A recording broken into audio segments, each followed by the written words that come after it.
We're about to hit the red carpet for the very first ever Jollywood Nights here at Hollywood Studios. Let's go do it.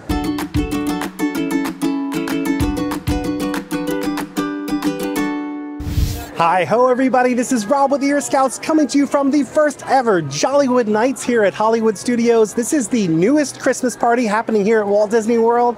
It is, like Very Merry Christmas Party, a hard ticketed event.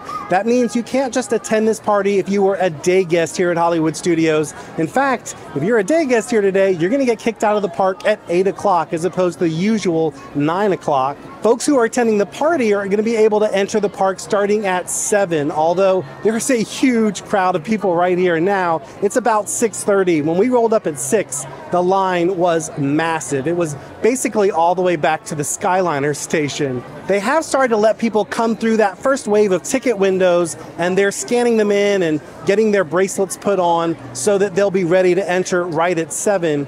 Those of us who have an annual pass or who are here as day guests, we're actually allowed to go in through the regular entrance, and we'll be able to get our wristbands inside.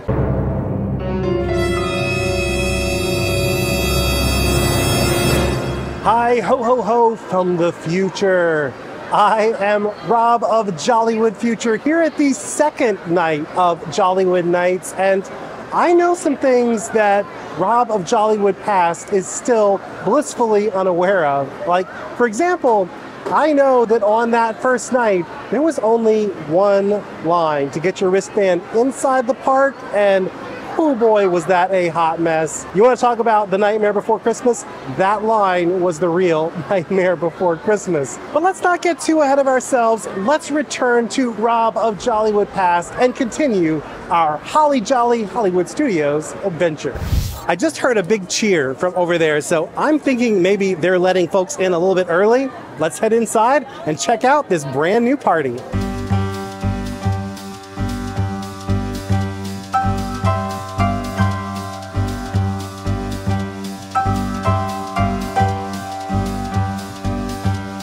Since this is the first ever night of this event, we're all kind of figuring this out as we go along. I did go inside with my annual pass, and I thought, well, I'll just get a wristband in there. It is chaos in there right now. They said right now, if you get in that line, it is an expected 35-minute wait to get your credentials.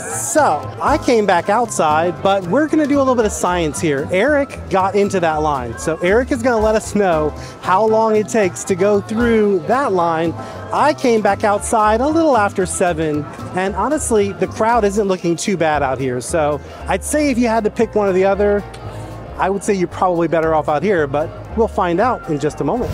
Welcome back to the future, my friends, where I have some good news and I have some bad news. Let's start with the bad news. It took poor Eric a whopping 41 minutes to get through the line on that first night. The good news is it actually only took me 4 minutes to get through the line on that first night. Now, I think if you had been getting in that line before the party started, it would have definitely been a much longer wait. But I got in that queue around 7:10 p.m.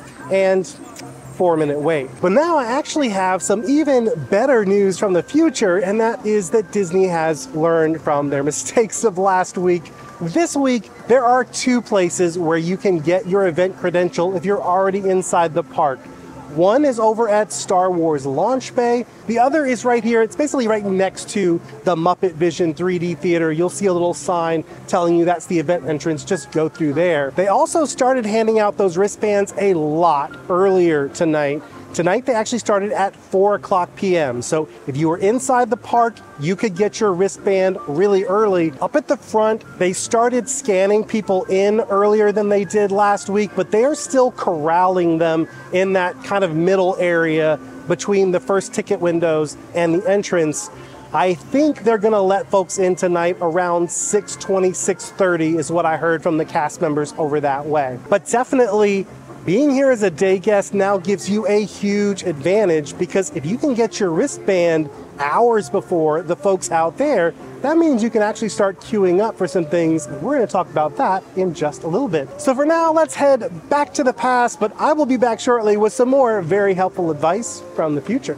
So I just spoke to a very helpful cast member who let me know when she came in at 5 o'clock today, there were already a few people lined up, but not a lot. So 5 o'clock does seem like a pretty good time. If you want to be on that front line of people coming into this event, that's probably the time to aim for. I also imagine that next time they do this event, which is about a week from now, Disney is probably going to open up some more wristband distribution points inside. Again, it's the first time ever. We're all just kind of learning this as we go along, but I think the difference between this and Mickey's Very Merry Christmas Party, you can get in starting at 4. So there probably aren't as many people who are going to decide to also do a park day in addition to the event. This one, you can't get in until 7, so a whole lot more people are probably going to use an annual pass or their day ticket to be able to enjoy the park during the day, and that just means a lot more folks are trying to get those wristbands from inside. So they just opened up this little photo op. It's very cool, it's a neon sign. We're gonna go check that out. But what I wanna do right now, I'm just gonna kind of do a loop around the park. We're gonna find out what things you can do now before the party even starts. Right now it is 7:30. We've got an hour until go time. Let's see what we can get up to until then.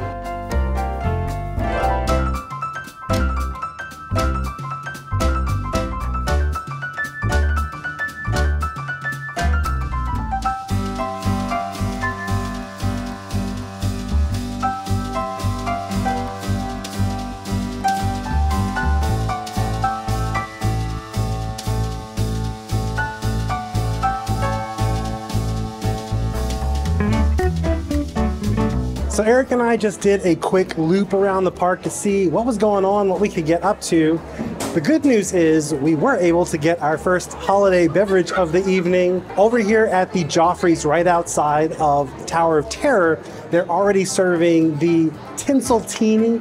Honestly, the reason they're already serving it is because it's really just the Kahlua-Tini with a different topping. They can really make that for you whenever. Unfortunately, everything else we went to, you can't really do anything quite yet. Starting at 8 o'clock, you will be able to join the virtual queue if you want to ride Rise the Resistance. Yes, you heard that correctly. You do, once again, need a virtual queue to ride Rise the Resistance, but just for this event. We did see a few lines starting to form for different attractions. There was a small group of people waiting to meet Mickey and the gang. There was also a decent sized line over here at Theater of the Stars for that Muppet themed show. People lined up to see the first show of the evening for that. Probably the biggest crowd I've seen is right here outside of the Tower of Terror. That's because this is where they're gonna have the Twilight Soiree at the Tip Top Club. This is gonna be kind of an adult-centric party where there's gonna be some music, some dancing, and folks are definitely seem to be excited for that to get started. What I'm gonna do right now though, I'm gonna enjoy my Tinseltini and I'm gonna look at getting on the list for the most exclusive party of the night. That's over at the Hollywood Brown Derby. Let's head over that way and I'll show you how to get on the list.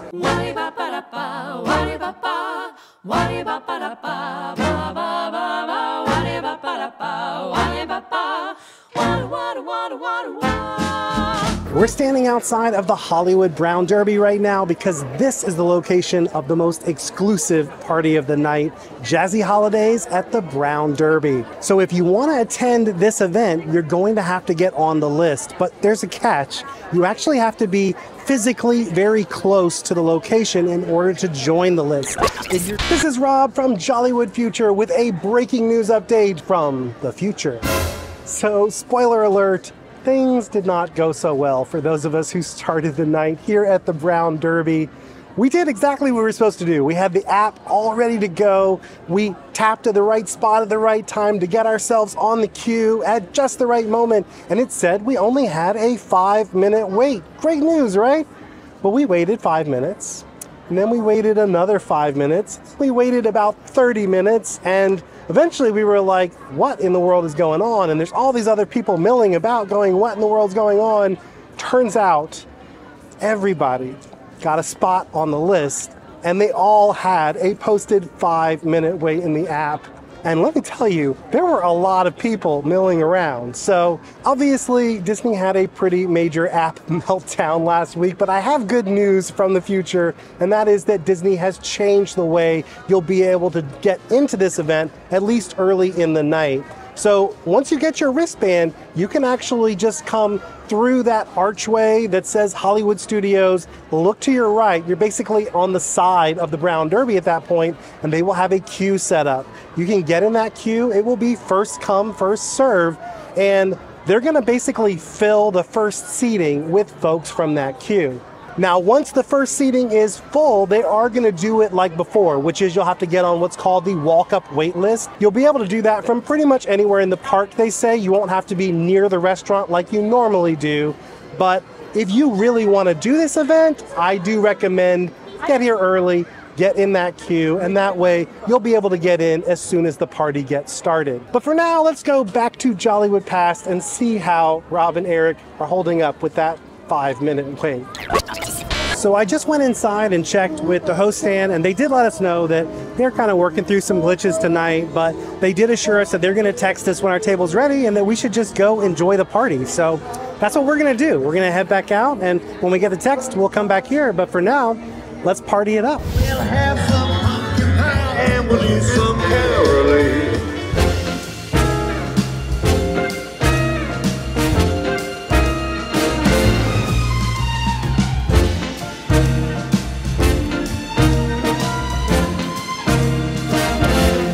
While PhotoPass is always a part of these different after-hours events, when you're at an event this snazzy with folks dressed up this beautifully, PhotoPass becomes a much bigger part of the event, and Disney is definitely stepping up to the plate. There's some really cool shots you can get done here. Right now we're in Animation Courtyard, and basically on either side of the courtyard there are these special sets set up where you can get a robotic arm shot or you can get a camera array shot. To be honest with you, I have no idea what either of those things are gonna do, but we're gonna go find out.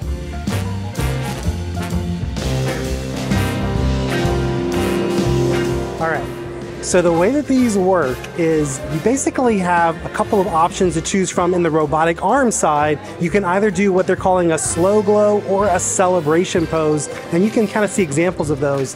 When you get into this version, which this is the camera array, this one is basically going to be a slow motion pan around you. There's only one option, but they do give you a gift prop that you can play with. I'm not sure how these are going to turn out, but we're going to show them to you right now.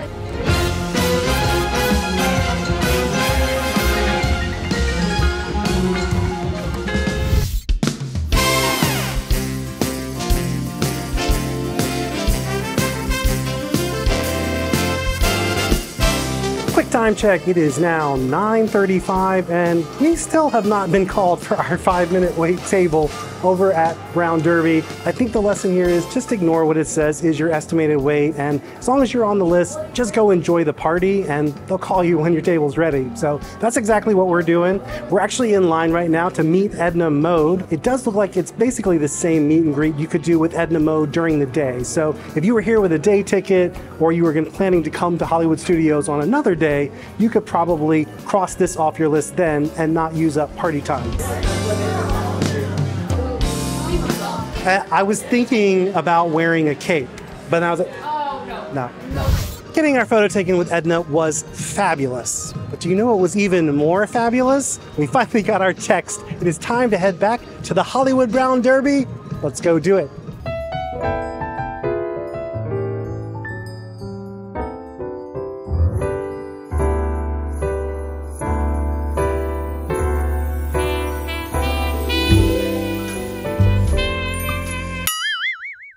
To be honest, this was kind of where our night went off the rails because we couldn't really do any of the shows because we thought we might get called back at any moment. So we had to stick close to the Brown Derby and just do things that were nearby, hoping that we were going to get called to our table.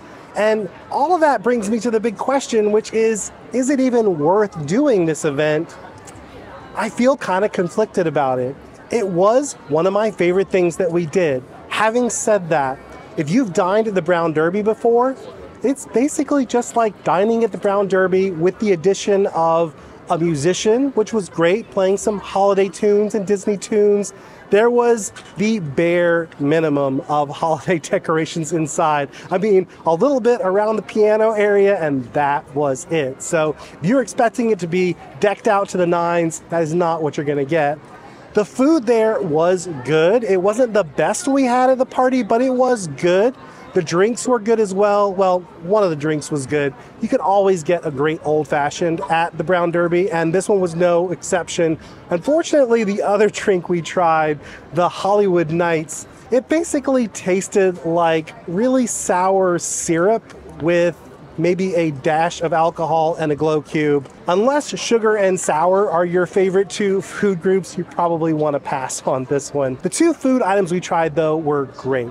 The first thing we tried were the Derby sliders. Now, the meat on these sliders was a combo of pork belly and bison, which made it really tender and juicy. It almost had a buttery flavor to it, but what really set it over the top was the taleggio cheese, and then there was this fig jam that was delicious. We also wanted to try a plant-based option. For those of you who are plant-based eaters, we tried the tofu bao bun. This one was good, not as good as the sliders, but good. For me, the most important thing on a bao bun is that bao bun really tender and moist? And this one was. Also, the tofu had a nice sear. It wasn't super flavorful, but it definitely had a nice marinade. The best part of it, though, were the fresh flavors that were coming from that slaw that was on top. It was a very light, fresh dish, so if that's what you're in the mood for, this could be a good pick for you.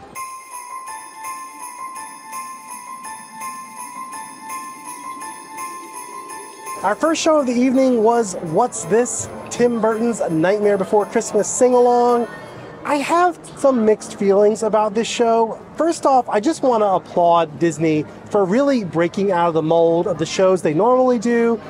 If Disney shows are normally more of like a kid-friendly Broadway show, this is the adult-centric off-Broadway version. Some folks complain that when they came in, things felt kind of cheap and thrown together, like they just quickly covered up the set of the Frozen show from the day and turned it into Nightmare Before Christmas with very low budget.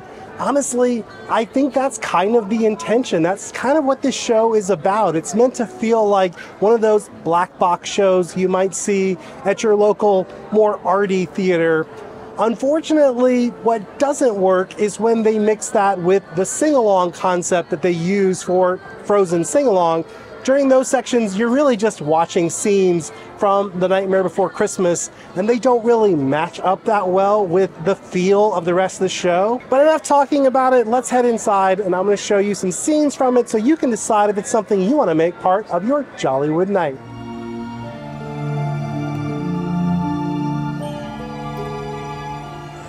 Hello, my friends. What a wonderful sight. But such wonders emerge where reality thins.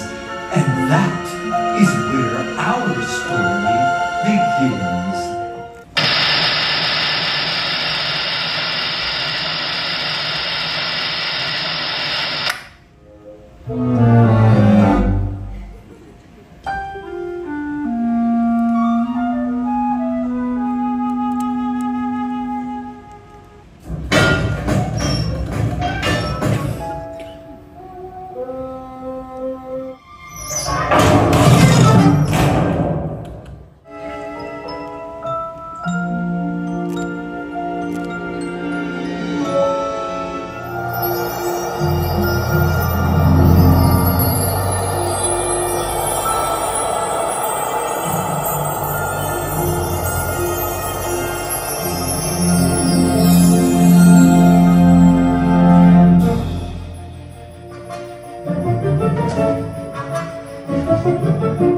What's this? In here, they've got a little tree. How queer! And who would ever think?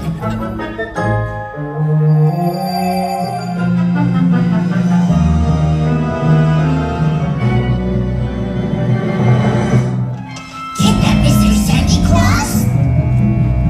I want to do it. Let's draw straws.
tight window of time before we had to be at our next show, so we made a mad dash through Echo Lake. We saw some of the meet and greets that were happening over there. We saw Chip and Dale dressed up as the Rescue Rangers. There was a really rare meet and greet of Phineas and Ferb, and a slightly less rare meet and greet of Max Goof dressed up as Powerline. We also ran by Epic Eats to try what ended up being our favorite food of the night. The funnel cakes there were really inventive and delicious. We tried the spicy Korean chicken funnel cake, which had fermented veggies on top. That might not sound good. This thing was delicious. It was definitely spicy, but not overwhelmingly spicy. But mainly, it was just a really rich and savory funnel cake, which is not something you get too often, and I would definitely come back for it. But really, the star was dessert.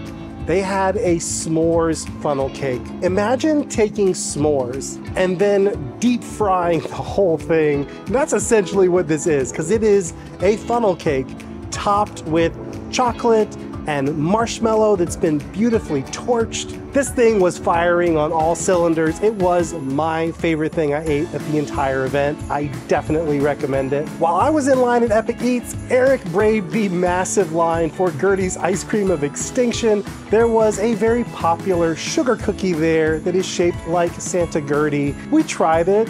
It was a pretty decent, okay-ish sugar cookie with some slightly minty frosting on top. Honestly, I would not say it was worth it unless you just really wanted that Instagram shot, but for us, we didn't even get a good Instagram shot because the Santa Gertie hat was kind of smushed on ours. I definitely wouldn't go back for that one myself, but only you can decide how much you want that shot of a Santa Gertie cookie. I'd recommend just going to get a shot of the real deal because you can't beat Santa Gertie herself. As soon as we scarfed down those treats though, we had to jingle all the way over to Sunset Boulevard to the Theater of the Stars for Disney Holidays in Hollywood.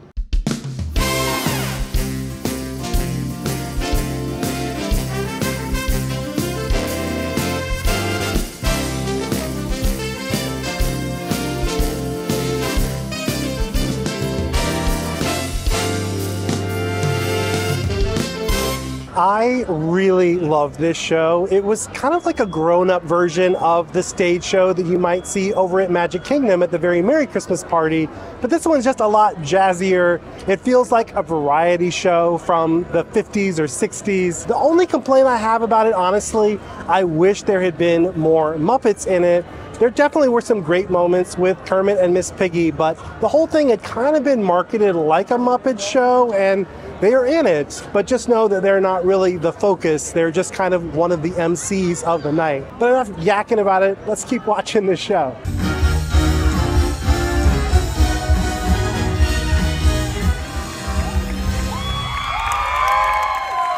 Hi-ho and welcome to Disney Holidays in Hollywood! Bonjour! Yes, 'tis moi! The greatest gift of all this holiday season. It must be such an honor for all of you to have moi here tonight. Piggy, I said the honor was ours. Huh? Oh, right. I suppose it is an honor for you and the rest of the cast, too. Well, look at me. I'm just honoring everyone here with my presence tonight.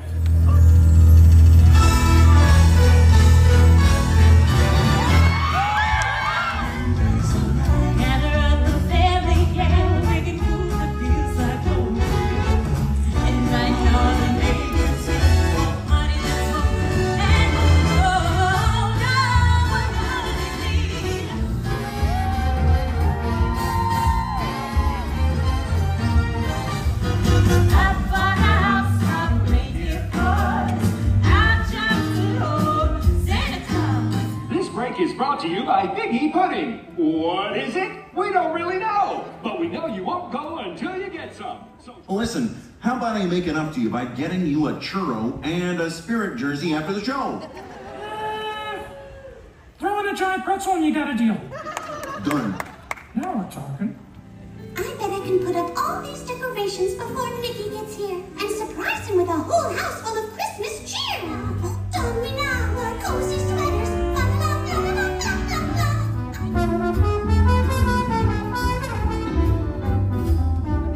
Oh, Mickey, you're here! I've got a surprise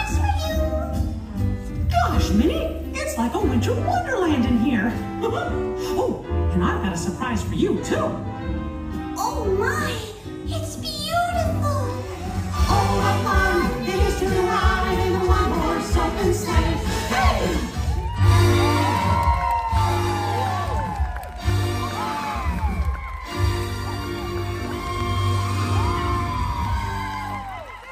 As we left the show, we were just in time for a midnight monsoon, but we waded our way through the water to try to catch some of the parties that we hadn't been able to make it to yet. Unfortunately, and it may have had to do with the rain, by the time we made it to the Twilight Soiree at the Tip Top Club and the Fiesta in La Calle over by ABC Commissary, they were just packing everything up for the night. So if you really want to check out those parties, I would recommend prioritizing them because they may wrap them up early or they may get shut down for inclement weather. So this brings me to my biggest advice of all. If you are coming to this event, there is just no way you're going to be able to do everything.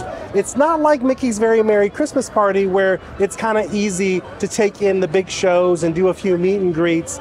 Here, there are going to be some longer lines just because there's not as many things spreading people out around this park, but also the things you're gonna do here are just gonna take more time, especially if you're gonna be heading over to the Brown Derby. You're gonna really wanna enjoy your time in there, and that is gonna eat up a lot of your night. You probably saw a lot of the bloggers and vloggers who were there on the first night talking about how they didn't really have a whole lot of fun. And here's the thing, those of us who were covering the event, it was our job to try to do everything. We were trying to show you all the stuff you could do when you were here that night, and it really ended up being a really stressful evening trying to do that. So don't do what we did. Do not try to do everything.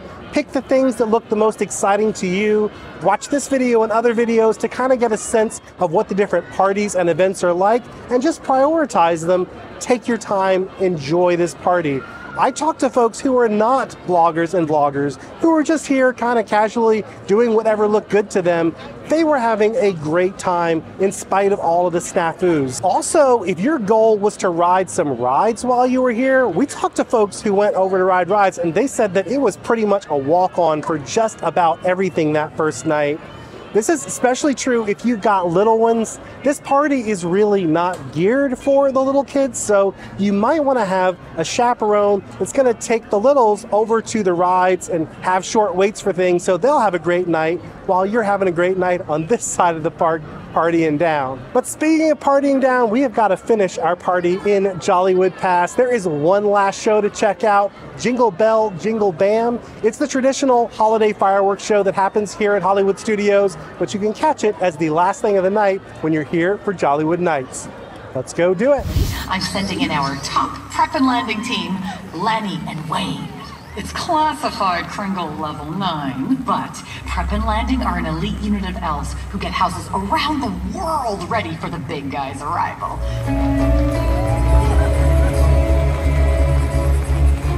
Say, does prep patch us through to the big guy's office?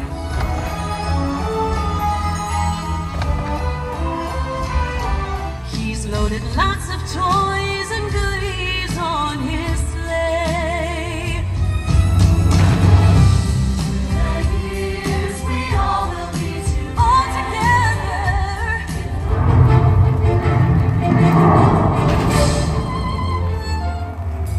Well, well, well. What have we here?